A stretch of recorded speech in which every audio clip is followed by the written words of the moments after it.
গোপাল ভাঁড়ের ভূতের গল্প। হানাবাড়িতে গোপাল ভাঁড়। গোপাল ভাঁড়ের ভূতের গল্প। দাদু এসে হানাবাড়িতে বসতেই পেকো লালটু দাদু এসে বৈঠকখানায় আর মিনি বিনি এসে দাদু লালিয়ে বসে বলল, পল্টু আর মিনি বিনি এসে একটা গল্প বলতে বলল। দাদু বললেন, আজ তোমাকে একটা গল্প বলতে, আজও তোদের একটা গোপাল বললেন, তাহলে আজও তোদের একটা গোপাল ভাঁড়ের ভূতের গল্প। এই বলে দাদু যেই গল্প বলতে শুরু করলো, সবাই তো চুপটি করে বসে গল্প শুনছে। যেই গল্প বলতে শুরু করলো, সবাই তো চুপটি করে বসে গল্প শুনছে। গোপালের মেয়ের বাড়ি থেকে একখানা চিঠিখানা পড়তে তো গোপালের একখানা চিঠি এলো।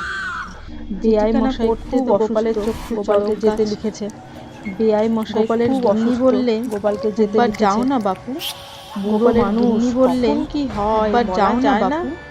বুড়ো মানুষ যদি মনে টরে যায় তাহলে আর দেখা হবে না। কুটুম বাড়ি যদি মনে টরে যায় তাহলে আর দেখা হবে না।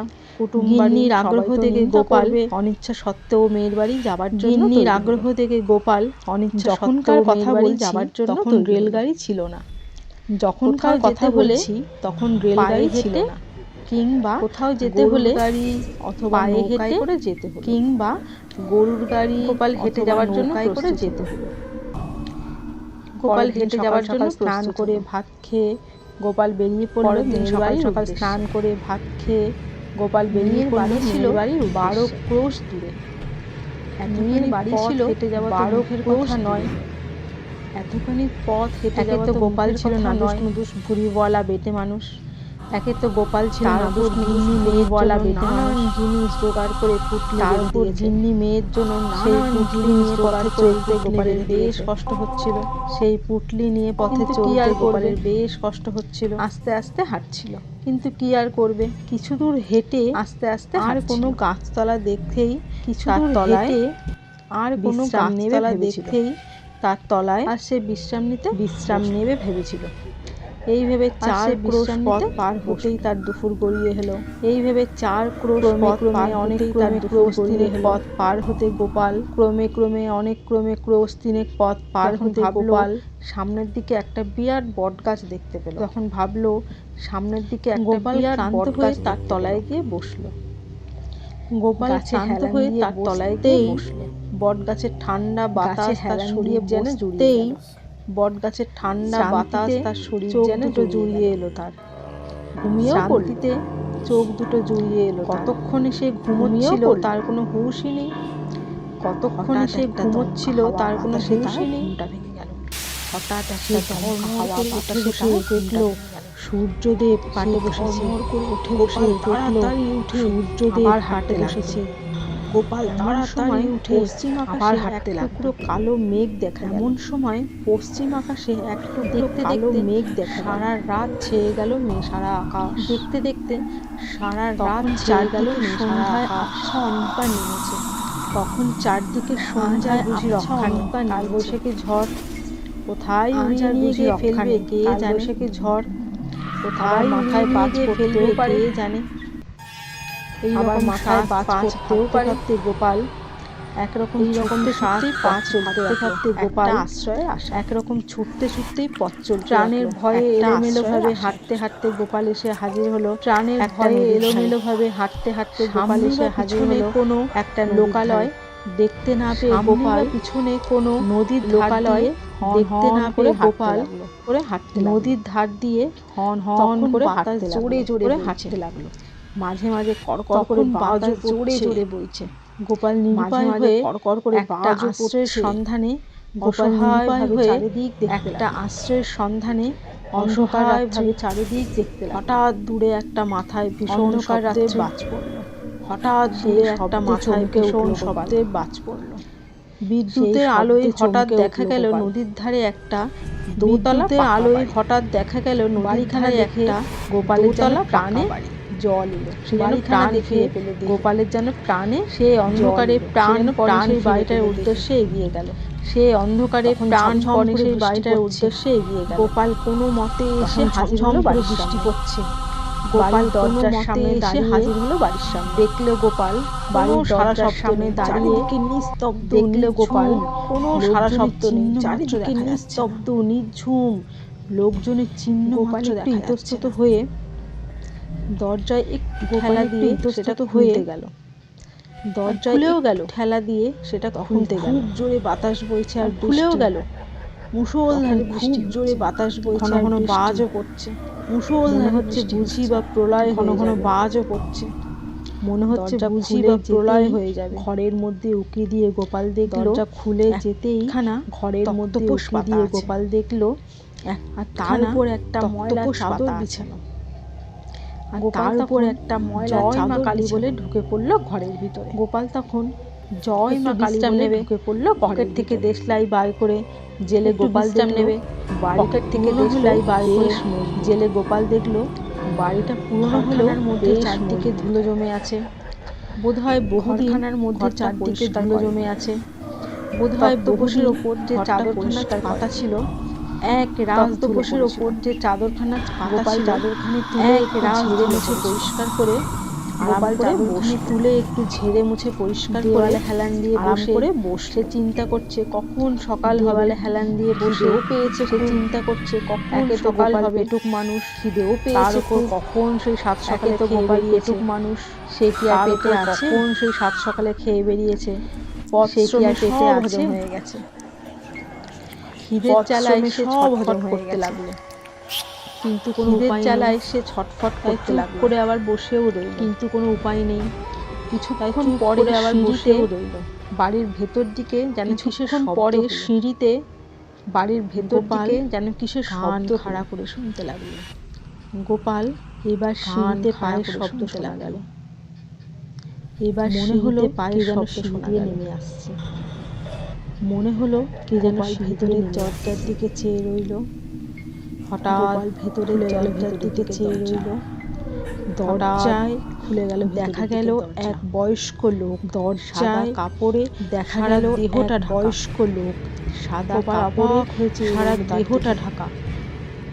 গোপাল তখন সেই লোকটি তার দিকে খনখনে গলায় বললেন, আপনি কে? সেই লোকটি কোথা থেকে আসছেন? গলায় বললেন। গোপালের প্রথমটা ভয় পেল, সাহস করে বলল, গোপালের প্রথমটা আমার বাড়িতে সাহস করে বলল, আমার নাম গোপাল। মহাশয়, গোপাল বললে হয়তো চিনতে পারবেন না। আমার নাম গোপাল।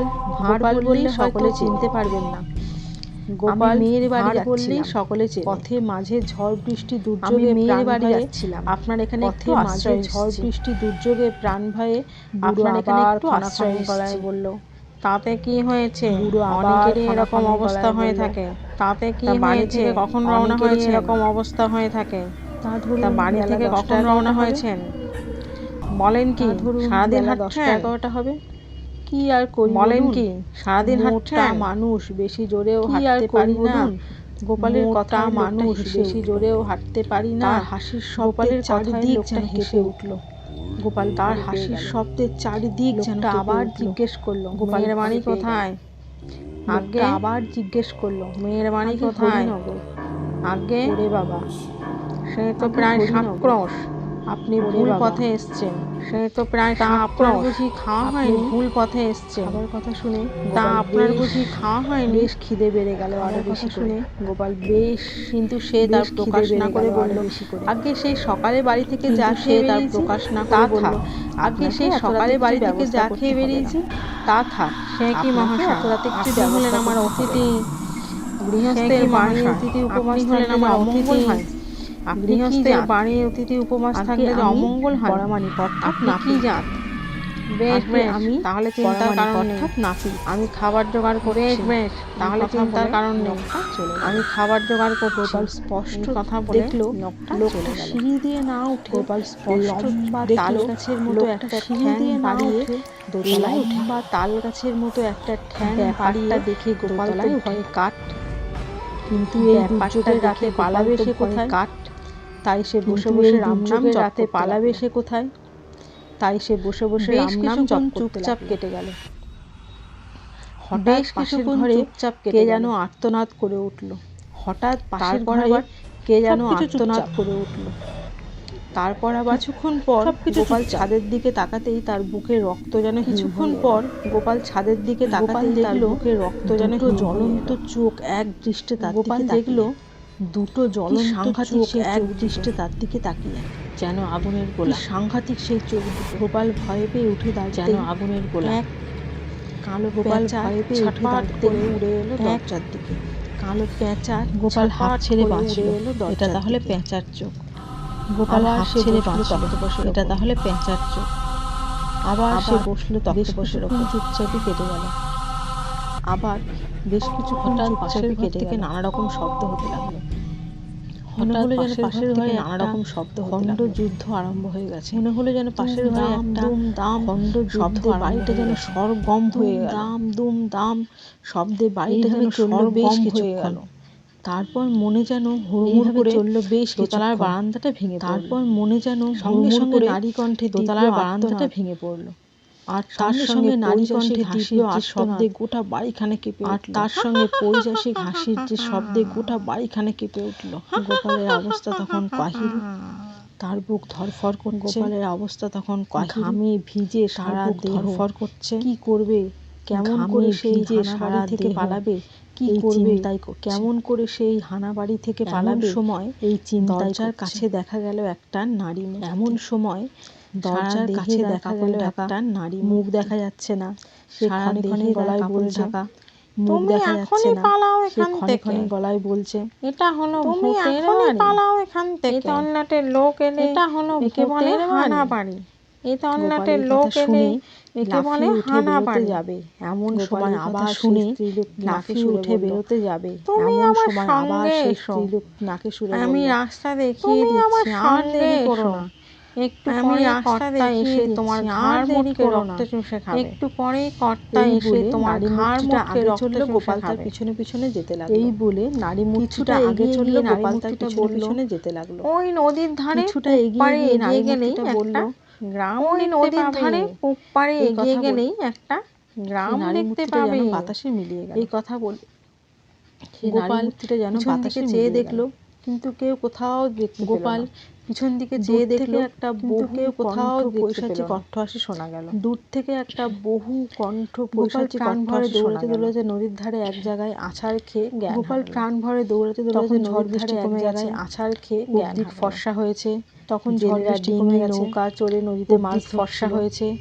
জেলেরা ডিঙি নৌকা চড়ে নদীতে মাছ ধরছিল। একজন লোককে নদীর ধারে লোকারণ্য থেকে দেখা গেল। একজন লোককে তারা গোপালকে নৌকায় পার তুলে সেবা শুশ্রূষা করতে লাগলো। তারা গোপালকে নৌকায় গোপালের জ্ঞান ফিরে তুলে সেবা শুশ্রূষা। জেলেদের মধ্যে একজন গোপালকে চিনতে গোপালের জ্ঞান ফিরে জিজ্ঞেস করলো, আপনি এখানে? জেলেদের মধ্যে একজন গোপালকে চিনতে সে জিজ্ঞেস করলো, আপনি এখানে? সমস্ত ঘটনা বলতে লাগলো জেলেকে। গোপাল তখন জেলেরা বললেন, সমস্ত ঘটনা বলতে ওটা তো হানা বাড়ি। জেলেকে ওখানে যে যায় সে আর জ্যান্ত ফিরে আসে না। ওটা তো হানা বাড়ি। ভাগ্যের জোরে ওখানে যে যায় সে আর জ্যান্ত ফিরে আসে না। সন্ধ্যা হয়ে এলো।